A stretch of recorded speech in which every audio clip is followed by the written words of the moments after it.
ആയിരത്തോളം ഒഴിവുകളുമായിട്ട് റെയിൽവേയുടെ ഏറ്റവും പുതിയ ടെക്നീഷ്യൻ നോട്ടിഫിക്കേഷൻ വന്നിട്ടുണ്ട്. അപ്പോൾ ആർക്കൊക്കെയാണ് ഇതിൽ അപ്ലൈ ചെയ്യാനായിട്ട് സാധിക്കുന്നത്, അതുപോലെ തന്നെ എന്തൊക്കെയാണ് ഇതിന്റെ എഡ്യൂക്കേഷൻ ക്വാളിഫിക്കേഷൻ വരുന്നത്, ഏജ് ലിമിറ്റ് വരുന്നത്, സാലറി വരുന്നത് തുടങ്ങിയ കാര്യങ്ങളെല്ലാം വിശദമായിട്ട് നമുക്ക് ഈ വീഡിയോയിലൂടെ ഡിസ്കസ് ചെയ്യാം. അപ്പോൾ ഏറ്റവും ആദ്യം മനസ്സിലാക്കിയിരിക്കുക, കാറ്റഗറി നമ്പർ 02/2026 എന്ന് പറഞ്ഞുകൊണ്ട് നമ്മളുടെ റെയിൽവേയുടെ ഒഫീഷ്യൽ നോട്ടിഫിക്കേഷൻ അനൗൺസ് ആയിട്ടുണ്ട്. ഇത് ബേസിക്കലി ടെക്നീഷ്യൻസിന് വേണ്ടിയിട്ടുള്ള റിക്രൂട്ട്മെന്റ് ആണ് നടക്കുന്നത്. അതായത് ഇവിടെ പ്രധാനമായിട്ടും റെയിൽവേ വിളിച്ചിരിക്കുന്നത് ടെക്നീഷ്യൻ ഗ്രേഡ് 1 സിഗ്നൽ പോസ്റ്റുകളിലേക്കും അതുപോലെ തന്നെ ടെക്നീഷ്യൻ ഗ്രേഡ് 3 പോസ്റ്റുകളിലേക്കുമാണ്. ഈ ടെക്നീഷ്യൻ ഗ്രേഡ് 1 സിഗ്നൽ എന്ന് പറഞ്ഞു കഴിഞ്ഞാൽ നമ്മുടെ സയൻസ് ആൻഡ് എഞ്ചിനീയറിംഗ് ഗ്രാജുവേറ്റ്സിന് അപ്ലൈ ചെയ്യാൻ പറ്റുന്ന പോസ്റ്റാണ്. നേരെ മറിച്ച് നമ്മുടെ ടെക്നീഷ്യൻ ഗ്രേഡ് 3 നോക്കാനായിട്ടാണെങ്കിൽ നമ്മുടെ ITI ഡിപ്ലോമ കഴിഞ്ഞിട്ടുള്ള അതല്ലെങ്കിൽ നമ്മുടെ CCAA സർട്ടിഫിക്കറ്റ് ഉള്ള കാൻഡിഡേറ്റ്സിനൊക്കെ അപ്ലൈ ചെയ്യാൻ പറ്റുന്ന പോസ്റ്റാണ് technician grade 3. Technician grade 1 actually ഒരു ലെവൽ 5 പോസ്റ്റ് ആണ്. അത്യാവശ്യം നല്ല പേയ്മെന്റ് ഉള്ള ഒരു പോസ്റ്റ് തന്നെയാണ്. 29,200 രൂപയാണ് നമുക്ക് ബേസിക് പേ ആയിട്ട് കിട്ടുന്നത്. ഇതിന് B1 മെഡിക്കൽ സ്റ്റാൻഡേർഡ് കമ്പൽസറി ആയിട്ട് പറയുന്നുണ്ട്. 18 മുതൽ 33 വയസ്സ് വരെയുള്ളവർക്കാണ് അപ്ലൈ ചെയ്യാൻ സാധിക്കുന്നത്.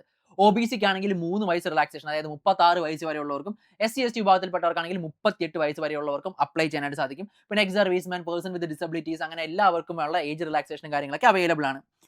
323 വേക്കൻസീസ് ആണ് ടെക്നീഷ്യൻ ഗ്രേഡ് 1 സിഗ്നലിന് വേണ്ടിയിട്ട് റിപ്പോർട്ട് ചെയ്യപ്പെട്ടിരിക്കുന്നത്. ഇനി ടെക്നീഷ്യൻ ഗ്രേഡ് 3ലേക്ക് വന്നു കഴിഞ്ഞാൽ ഇതൊരു ലെവൽ 2 പോസ്റ്റ് ആണ്. നമുക്ക് ഊഹിക്കാം ITI അല്ലെങ്കിൽ ഡിപ്ലോമയാണ് ക്വാളിഫിക്കേഷൻ ആയിട്ട് പറയുന്നത്. ഇനി ടെക്നീഷ്യൻ ഗ്രേഡ് 3ലേക്ക് വന്നു കഴിഞ്ഞാൽ ഇതൊരു ലെവൽ 2 പോസ്റ്റ് ആണ്. ഓക്കെ, 19,900 രൂപയാണ് ബേസിക് പേ ആയിട്ട് വരുന്നത്. അത്യാവശ്യം നമുക്കൊരു 10, 35 രൂപ, 40 രൂപ സ്റ്റാർട്ടിങ് കിട്ടും. അത്യാവശ്യം നല്ല പോസ്റ്റ് തന്നെയാണ്, നമുക്ക് ഒരിക്കലും കുറ്റം പറയാനായിട്ട് പറ്റില്ല. ഇവിടെ ITI ഡിപ്ലോമ ഗ്രാജുവേറ്റ്സിനൊക്കെയാണ് അപ്ലൈ ചെയ്യാനായിട്ട് സാധിക്കുന്നത്.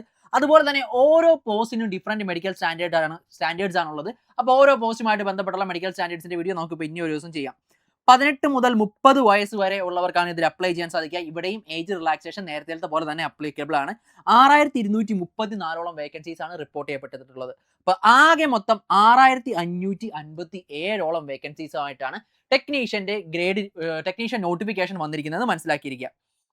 ഇനി ഇത് അപ്ലൈ ചെയ്യാനുള്ള പ്രധാനപ്പെട്ട തീയതികൾ നോക്കിക്കഴിഞ്ഞ് കഴിഞ്ഞാൽ ഓൺലൈൻ ആപ്ലിക്കേഷൻ 30-ാം തീയതി മുതൽ, അതായത് ഇന്ന് മുതൽ നമുക്ക് അപ്ലൈ ചെയ്യാനായിട്ട് സാധിക്കുന്നതാണ്. ക്ലോസ് ചെയ്യുന്ന ഡേറ്റ് 29-ാം തീയതി വരെയാണ്. അതായത് ജൂലൈ മാസം 29-ാം തീയതി വരെയാണ് ഇത് ക്ലോസ് ചെയ്യുന്ന ഡേറ്റ് പറഞ്ഞിരിക്കുന്നത്. അതുപോലെ പേയ്മെന്റ് സബ്മിറ്റ് ചെയ്യാനുള്ള അവസാന ഡേറ്റ് പറയുന്നത് ജൂലൈ 31-ാം തീയതി വരെയാണ്. ഇനി മോഡിഫിക്കേഷൻ വിൻഡോ 1-ാം തീയതി മുതൽ 10-ാം തീയതി വരെ ഓപ്പൺ ആയിരിക്കും എന്ന് പറഞ്ഞിട്ടുണ്ട്.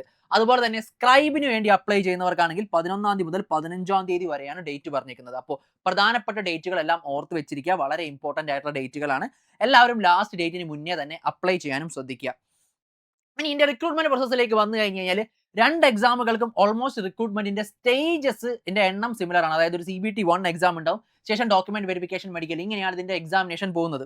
അപ്പോൾ ഇവിടെ CBT എക്സാമിനേഷൻ ആണ് ഫസ്റ്റ് സ്റ്റേജ് വരുന്നത്. ഇതിനാണ് നമ്മൾ പഠിക്കേണ്ടി വരുന്നത്. പിന്നെ ഡോക്യുമെന്റ് വെരിഫിക്കേഷൻ വരുന്നതിന് ശേഷം വരുന്നതെന്ന് പറഞ്ഞാൽ നമ്മളുടെ മെഡിക്കൽ എക്സാമിനേഷൻ ആണ് വരുന്നത്. ഓക്കെ, ഇനി എഡ്യൂക്കേഷൻ ക്വാളിഫിക്കേഷൻ ഞാൻ നേരത്തെ പറഞ്ഞു. ഇപ്പോൾ ടെക്നീഷ്യൻ ഗ്രേഡ് 1 സിഗ്നൽ ആണ് എന്നുണ്ടെങ്കിൽ നമ്മുടെ BSc പാസ് ആയിട്ടുള്ള ഗ്രാജുവേറ്റ് ആയിരിക്കണം. അതല്ല എന്നുണ്ടെങ്കിൽ ഡിപ്ലോമ അല്ലെങ്കിൽ ഡിഗ്രി ഇൻ എഞ്ചിനീയറിംഗ് ഉണ്ടായിരിക്കണം. അതായത് എഞ്ചിനീയറിംഗിൽ ഡിപ്ലോമ അല്ലെങ്കിൽ ഡിഗ്രി, അതല്ല എന്നുണ്ടെങ്കിൽ BSc പഠിച്ചിട്ടുള്ള കാൻഡിഡേറ്റ്സിന് മാത്രമേ നമ്മളുടെ ഗ്രേഡ് 1ലേക്ക് അപ്ലൈ ചെയ്യാനായിട്ട് പറ്റുള്ളൂ.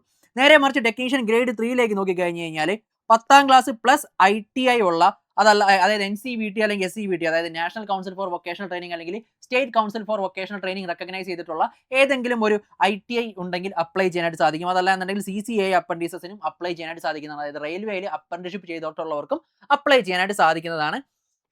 ഇനി ഇതിന്റെ സബ്ജക്റ്റിനെ കുറിച്ച് പറഞ്ഞു കഴിഞ്ഞ് കഴിഞ്ഞാൽ നമ്മുടെ ഗ്രേഡ് 1ലേക്കാണ് നിങ്ങൾ അപ്ലൈ ചെയ്യുന്നതെങ്കിൽ ഇത് ഡെഫിനറ്റ്ലി ഒരു എഞ്ചിനീയറിംഗ് അപ്ലൈ ചെയ്യുന്ന ഒരു പരീക്ഷ ആയതുകൊണ്ട് തന്നെ ഇവിടെ ടെക്നിക്കൽ ലെവലുള്ള സബ്ജക്റ്റുകൾ ഉണ്ടാവും. ഇപ്പോൾ നമുക്ക് സിലബസ് നോക്കിക്കഴിഞ്ഞാൽ ജനറൽ അവയർനെസ്സിന് വരുന്നത് 10 ക്വസ്റ്റിന് 10 മാർക്ക് ആയിട്ടാണ് വരുന്നത്. അതുപോലെ റീസണിങ്ങിന് 15 ചോദ്യം വരുന്നുണ്ട്. കമ്പ്യൂട്ടർ ആപ്ലിക്കേഷൻസിൽ നിന്ന് 20 ചോദ്യം വരുന്നുണ്ട്. മാത്തമാറ്റിക്സിൽ നിന്ന് 20 ചോദ്യം വരുന്നുണ്ട്. ബേസിക് സയൻസ് ആൻഡ് എഞ്ചിനീയറിംഗിൽ നിന്ന് 35 ചോദ്യം. അങ്ങനെ ആകെ മൊത്തം 100 മാർക്കിന്റെ 100 ചോദ്യങ്ങളാണ് നമ്മൾ CBTക്ക് വേണ്ടിയിട്ട് ഈ ഒരു ഗ്രേഡ് 1ന് അറ്റംപ്റ്റ് ചെയ്യേണ്ടി വരും. ഇവിടെ ശ്രദ്ധിക്കുക, നമുക്ക് സയൻസ് ആൻഡ് എഞ്ചിനീയറിംഗ്, അതായത് നമ്മുടെ ടെക്നിക്കൽ പരമായിട്ടുള്ള സബ്ജക്റ്റുകൾക്ക് കൂടി പ്രാധാന്യമുണ്ട്. അപ്പോൾ അതുകൂടി നിങ്ങൾ അറിഞ്ഞിരിക്കേണ്ടത് അത്യാവശ്യമാണ്. ഇനി നമ്മളുടെ ടെക്നീഷ്യൻ ഗ്രേഡ് 3ലേക്ക് വന്നു കഴിയുമ്പോഴുള്ള പ്രത്യേകത, ഇവിടെ നമുക്ക് ആസ് യൂഷ്വൽ എല്ലാ RRB എക്സാമുകളൊക്കെ പോലെ തന്നെ കോമൺ സബ്ജക്റ്റുകളാണ് കാണാൻ പറ്റുന്നത്.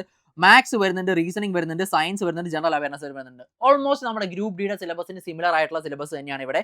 100 മാർക്കിന്റെ 100 ചോദ്യങ്ങൾ. ഓക്കെ, ഓൾമോസ്റ്റ് ഒരു എന്താ പറയുക, നമുക്കൊരു സിമിലർ ടു ഗ്രൂപ്പ് ഡിയുടെ ആ ഒരു സബ്ജക്റ്റ് ഒക്കെ തന്നെയാണ് ഇവിടെയും വരുന്നത്.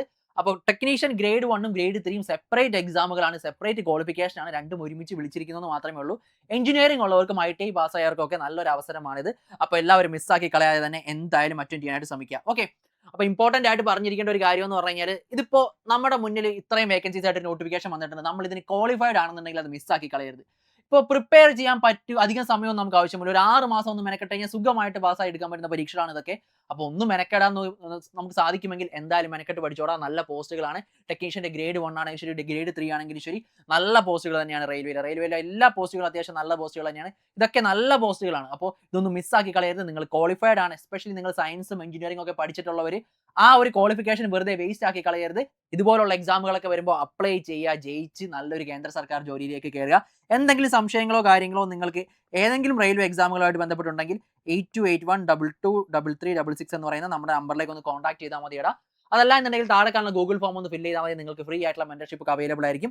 സോ മിസ്സാക്കി കളയരുത്. എല്ലാവരും ലാസ്റ്റ് ഡേറ്റിന് മുന്നേ തന്നെ പെട്ടെന്ന് പോയി അപ്ലൈ ചെയ്തോ. അതുപോലെ തന്നെ ഇതുമായിട്ട് ബന്ധപ്പെട്ടുള്ള വീഡിയോസ് ഞാൻ വരുന്ന ദിവസം ചാനൽ ചെയ്തേക്കാം. അപ്പോൾ നമ്മുടെ ചാനൽ ഒന്ന് സബ്സ്ക്രൈബ് ചെയ്ത് വെച്ചോ. കൂടാതെ ഇതിന്റെ നോട്ടിഫിക്കേഷൻ ഡീറ്റെയിൽസ് ഒക്കെ ഞാൻ നമ്മുടെ ടെലിഗ്രാം ചാനലിൽ ഇട്ടിട്ടുണ്ട്. സോ ടെലിഗ്രാം ചാനലും കൂടി ഒന്ന് ജോയിൻ ചെയ്തോ. അപ്പോൾ എന്തായാലും മറ്റൊരു വീഡിയോയിൽ കാണാം. Thank you and bye bye.